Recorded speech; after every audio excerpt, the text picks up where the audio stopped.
4-5 महीने से लगातार ये बात चल रही है। आप किसी आम मुसलमान से आके पता कर लीजिए, वो भी ये कहेगा कि भाई हमें, हाँ ठीक है, हम समाजवादी को वोट भी देते हैं अगर वो लोग, तो हाँ ठीक है, हमें आप उप मुख्यमंत्री बना दीजिए या मुख्यमंत्री बना दीजिए। जब समाजवादी पार्टी आजम खान ने बनाई थी, फाउंडर आजम खान थे उसके, तो अगर आप उसके राष्ट्रीय अध्यक्ष बने थे तो आप मुख्यमंत्री आजम खान को बना देते। अगर आप मुख्यमंत्री बनना चाहते थे तो राष्ट्रीय अध्यक्ष जो थे वो आजम खान को बना देते। तो मसला क्या है कि इन्होंने हिस्सेदारी नहीं देनी है, ये सबका हक मार के, सबका हक मारेंगे ये, और एक तबके को देंगे।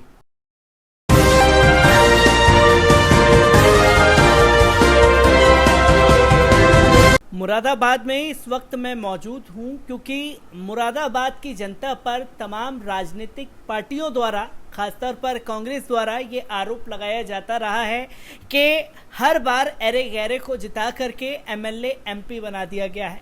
ये लगातार बयानबाजी हो रही है और 2022 के इलेक्शन की बात की जाए तो खुल करके समाजवादी पार्टी ये कहती हुई दिखाई दे रही है कि 22 में 22 साइकिल।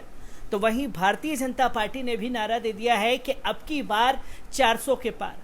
पर इस बीच तमाम राजनीतिक पार्टियों की रस्साकसी में एक नाम बहुत ज़्यादा जुबां पर है, वो नाम है बैरिस्टर असदुद्दीन ओवैसी का, कि ऑल इंडिया मजलिस इत्तेहादुल मुस्लिमीन किस तरीके से अपना दमखम खासतौर पर उत्तर प्रदेश में दिखा पाएगी। आज इन्हीं सब तमाम मुद्दों पर बात करने के लिए मेरे साथ एडवोकेट वकील रशीद साहब, जो कि मुरादाबाद अध्यक्ष हैं, महानगर अध्यक्ष हैं मुरादाबाद से। मैं ये जानना चाहूँगा रशीद साहब, क्योंकि लगातार जो हैं तमाम राजनीतिक पार्टियों के निशाने पर AIMIM हैं, क्यों इतना खौफजदा है AIMIM के उत्तर प्रदेश में आने से? देखिए, ये खौफ आज से 40 साल 45 साल पहले काशीराम से भी था। ये वैसा ही खौफ है कि जहाँ पर एक कम्युनिटी को लगातार आपने हाशिए पर धकेल दिया और राजनीतिक प्रतिनिधित्व के नाम पे उसके पास कुछ नहीं है, पॉलिटिकल रिप्रेजेंटेशन तो है ही नहीं, ना सरकारी नौकरियों में रहे ना कहीं रहे, सिर्फ ज़्यादा से ज़्यादा एक मज़दूर हैं, एक मज़दूर तबका है, और वो भी अपने मुद्दों पर अल्लाह के शुक्र से यहाँ पे ज़िंदा है। इसमें सरकार की कोई पॉलिसी शामिल नहीं, किसी तरीके की। सरकार की जो पॉलिसी बनती है वो उद्योगपतियों की नहीं बनती हैं, उसमें हम लोग कभी आते ही नहीं हैं।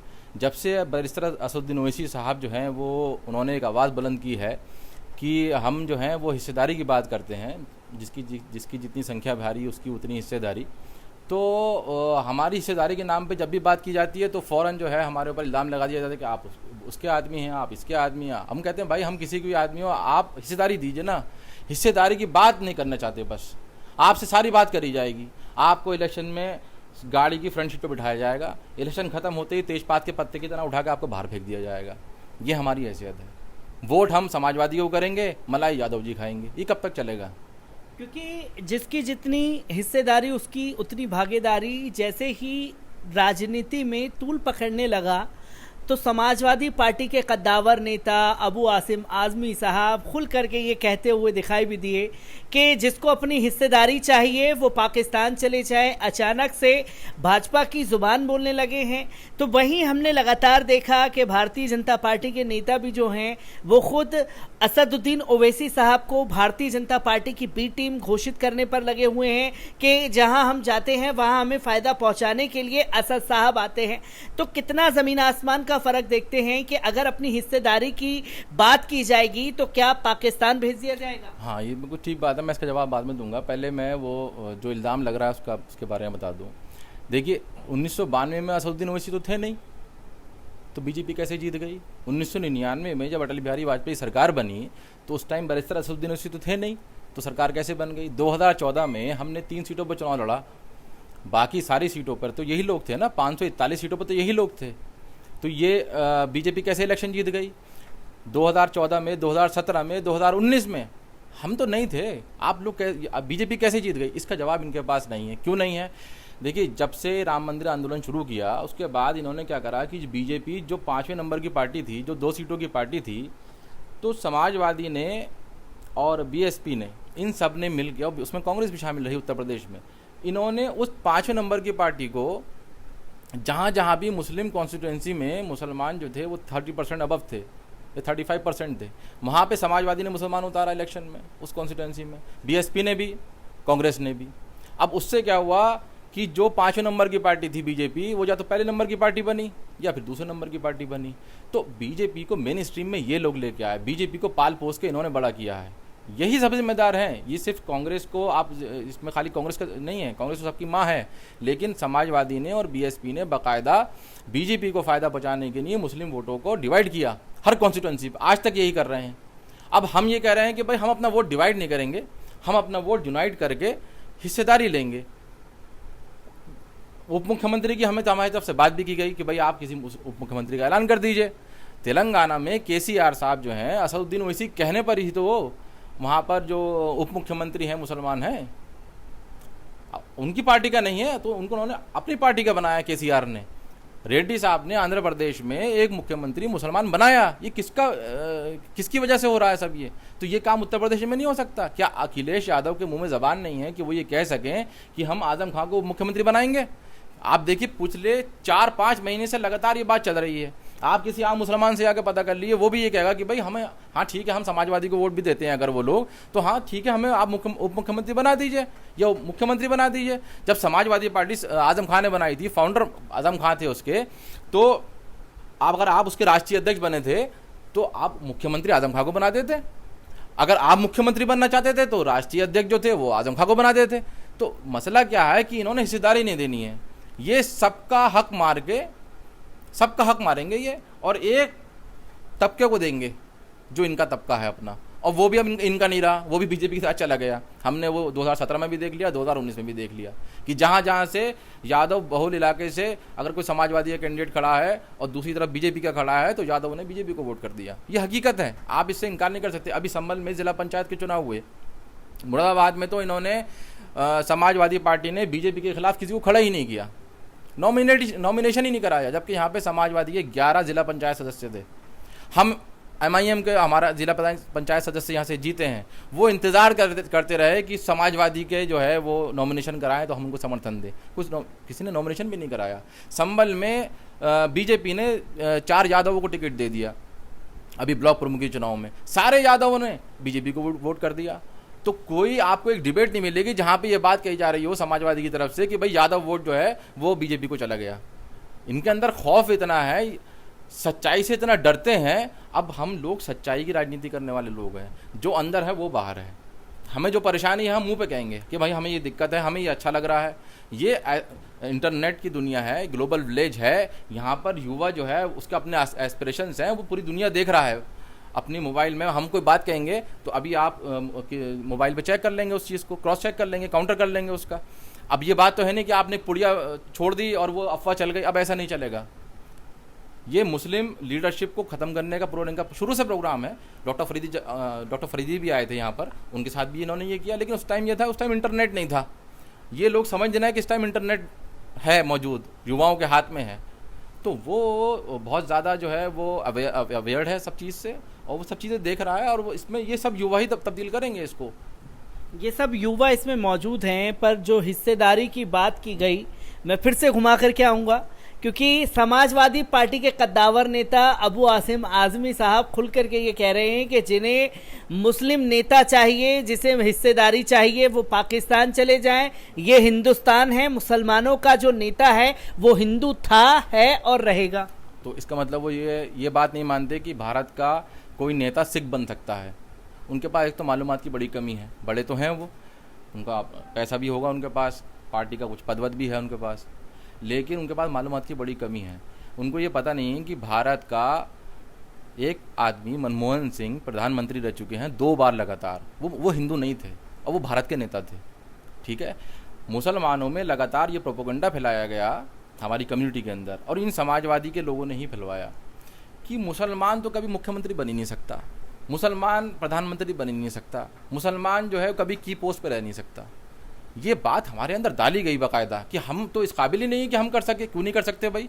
जब एक जिस कम्युनिटी की आबादी पूरे देश में 1.5-2 करोड़ की है, उस कम्युनिटी से प्रधानमंत्री बन सकता है, तो जिस कम्युनिटी की परसेंटेज जो है भारत के अंदर वो 14-15% के करीब है, आबादी में करीब 20 से 25 करोड़ के बीच में, उसका प्रधानमंत्री नहीं बन सकता। क्यों नहीं बन सकता? क्योंकि आपने लोगों के दिलों में नफरत पैदा कर रखी है हमारे लिए। जब आप हमसे नफरत करते हैं, जैसे अबू आसिम आज़मी, वो खुद नहीं बोल रहे हैं, वो उनकी पार्टी का स्टैंड है। अगर अखिलेश यादव को इस बयान से दिक्कत होती तो अखिलेश यादव इस पर बयान देते, कहते उसको कहते कि भाई उनका अपने निजी बयान है, पार्टी से कोई मतलब नहीं है। अखिलेश को बयान आया, अखिलेश ने सन 2011-12 में अपने एक निजी चैनल को अपने इंटरव्यू में उन्होंने कहा कि मैं पूजा नहीं करता हूँ, मैं पूजा पाठ में विश्वास नहीं रखता, हाँ भगवान को मानता हूँ लेकिन मैं पूजा पाठ में विश्वास नहीं रखता। अब आप देख लीजिए, वो परशुराम जयंती मना रहे हैं, वो कह रहे हैं मैं तो सुबह 3:30 बजे उठ के जो है वो क्या कहते हैं हनुमान चालीसा पढ़ता हूँ और सारे काम, बस ठीक है अपना धार्मिक काम है वो करिए। ये इनका ये चेंज है, ये चेंज हुआ है। ये चेंज किस वजह से हो रहा है? क्योंकि इनकी समझ में ये आ गया है कि हिंदू वोट इनके पास नहीं है। अब ये बीजेपी की पिच पे आके खेलना चाह रहे हैं, बीजेपी की पिच पे आके खेलेंगे, आप बीजेपी से नहीं जीत सकते। आप जैसे ही मंदिर में जाना शुरू करेंगे, फौरन वही जो हिंदू जनता है वो खुद ये कहेगी कि भाई ये लोग जो है नाटक कर रहे हैं। आप कितने बड़े तिलक लगा लीजिए, कुछ ना कुछ कर लीजिए, आप नहीं कर पाएंगे। अब आप अगर सेकुलर हैं तो अपने आप को सेकुलर दिखाइए। आप खाली पार्टी के अपने मैनिफेस्टो में लिख के या पार्टी के अपने बायलॉज में लिख के ये बात नहीं कह सकते कि हम सेकुलर हैं। आपको बिहेव करना पड़ेगा, यू आर सेकुलर। आपको बिहेव करना पड़ेगा सेकुलर, क्योंकि बात की जाए 2022 के चुनाव की, ये नारा दे दिया गया है भाजपा की तरफ से अब की बार 400 की पार, और अखिलेश यादव का भी ये दावा है कि 22 में 22 साइकिल। कांग्रेस भी ये दावा कर रही है, और कांग्रेस का तो मुरादाबाद की जनता पर ही आरोप है कि किसी भी अरे गहरे को जिता करके एमएलए एमपी मुरादाबाद की जनता ने बना दिया है। मुसलमानों के वोट जो हैं तमाम राजनीतिक पार्टियां लेना तो चाहती है, जब हक और हुकूक की बात आती है तब कोई साथ खड़े हुए नजर नहीं आता। इन सब चीज़ों को कैसे देख रहे हैं, और 2022 के उत्तर प्रदेश चुनाव में एआईएमआईएम इसे कैसे बुलाने वाली है? देखिए, अभी जब एनआरसी का मुद्दा निकल कर आया, जो एक बोतल में जिन कैद था, जब उसको अमित शाह ने आज़ाद किया, तो उस वक्त हमें बड़ी ज़रूरत थी कि हमारी आवाज़ को, जो हमारी अंदर चल रहा है, वो डर पैदा किया जा रहा था। तो हमने कहा कि भाई हमारी आवाज़ उठाने के लिए कोई होना चाहिए। तो कोई, अब हम किसके पास जाएंगे? जिसको हमने वोट किया है, चाहे वो जीता हो या हारा हो, हमें इस बात से मतलब नहीं, हमने उसको वोट किया, वो किसी भी पार्टी का आदमी हो। तो जब हम उनके पास गए कि भाई आप हमारी नहीं आवाज़ उठाइए, तो ना वो हमारी नहीं पार्लियामेंट में बोलने को तैयार, ना वो हमारी सड़कों पर बोलने को तैयार। उनके ऊपर बीजेपी का इतना खौफ था क्योंकि उनकी फाइलें बनी हुई हैं, वो खुद अपने आप में इतने गलत हैं शायद कि हम कुछ बोलेंगे तो हमारे पर मुकदमे लग जाएंगे। ठीक, तो जब असदुद्दीन ओवैसी साहब ने पार्लियामेंट के अंदर वो बिल फाड़ा, तब हम सबको एकदम होश आया कि भाई ये तो कुछ ज़्यादा ही गलत होने वाला है। तब हमें एनआरसी की पता चला कि एनआरसी कितना ख़तरनाक है इस देश के लिए, किस तरीके से इस देश को तोड़ने की साजिश रची जा रही है, किस तरीके से समाजों को आपस में बांटने की साजिश रची जा रही है एक सरकार द्वारा। तब हम सब लोग सड़कों पे निकले, वो आवाम थी सारी की सारी। अब आप उसमें देख लीजिए कि सबसे ज़्यादा उस आवाम का साथ किसने दिया है। मैं मुरादाबाद की मिसाल दूं आपको, जब हम यहाँ पे धरने की शुरुआत करी यहाँ पर ईदगाह में, तो सबसे पहले हमारे साथ, क्योंकि जब हम ईदगाह में धरने की शुरुआत कर रहे थे तो उस वक्त तक 20 से 22 लोग जो थे उत्तर प्रदेश में शहीद हो चुके थे प्रोटेस्ट के नाम पर। तो हमारे जहन में था कि भाई हो सकता कि हमारी भी मौत आ जाए आज, लेकिन हम तो आम लोग थे, सिविल सोसाइटी के लोग थे, हमारा अपना एक ग्रुप था। लेकिन जब हम वहाँ पहुँचे, सबसे पहले हमारे साथ कोई राजनीतिक दल का आदमी खड़ा हुआ हमारे बराबर में, वो एमआईएम के लोग थे। उन्होंने कहा भाई आप बेफिक्र रहिए, अगर एक गोली आपके पड़ेगी, एक गोली हमारे ही पड़ेगी, हम आपके साथ हैं। उस टाइम हम सोच रहे थे कि यहाँ पे समाजवादी का आदमी, क्योंकि एमआईएम को तो हमने वोट नहीं किया था ना, जब हम उस टाइम पार्टी में भी नहीं थे। अब हम वहाँ अब समाजवादी के लोगों को ढूंढ रहे हैं कि वो आए, हमें लीड करें, हमारी बात करें, वो है नहीं, वो वहाँ से गायब है सारे के सारे। तो अब हमें ये देखना है कि राजनीतिक तौर पे मुसलमानों की और वंचित समाज की, जो कमज़ोर तबका है, उसकी आवाज़ उठा कौन रहा है, जेन्युइनली उठा कौन रहा है। खाली ट्वीट कर देना ये बात मसला नहीं है। आप आज तक बता दिए अखिलेश यादव ने कहीं पे भूख हड़ताल करी हो एनआरसी धरने के ऊपर? एक बता दीजिए। प्रियंका गांधी बैठ गई हूँ कहीं पर, जिसने अखलाक को मारा था अखिलेश यादव ने उसको 20 लाख रुपए दिए थे, जाके दिए थे नहीं दिए थे? जिसने अखलाक का कत्ल किया था और वो जेल में था, जब उसकी मौत जेल के अंदर हो गई तो उसके घर वालों को 20 लाख रुपए पहुँचवाए और तिरंगा बीजेपी ने लिपटवा दिया उसके ऊपर। तो ये तो इन दोनों की अपनी नूरा कुश्ती है। इस नूरा कुश्ती में हमें हमेशा जो है फांसने का इरादा है इनका, हम ये सब फंसाव में नहीं आएंगे। उत्तर प्रदेश 2022 के चुनाव में नूरा कुश्ती जमकर के देखने को मिल रही है, जिसमें बलि का बकरा एआईएमआईएम को लगातार बनाने की कोशिश की जा रही है। पर जनता के बीच अपने मुद्दे लेकर के जब एआईएमआईएम जा रही है तो तमाम राजनीतिक पार्टियां बुरी तरीके से बौखला चुकी हैं।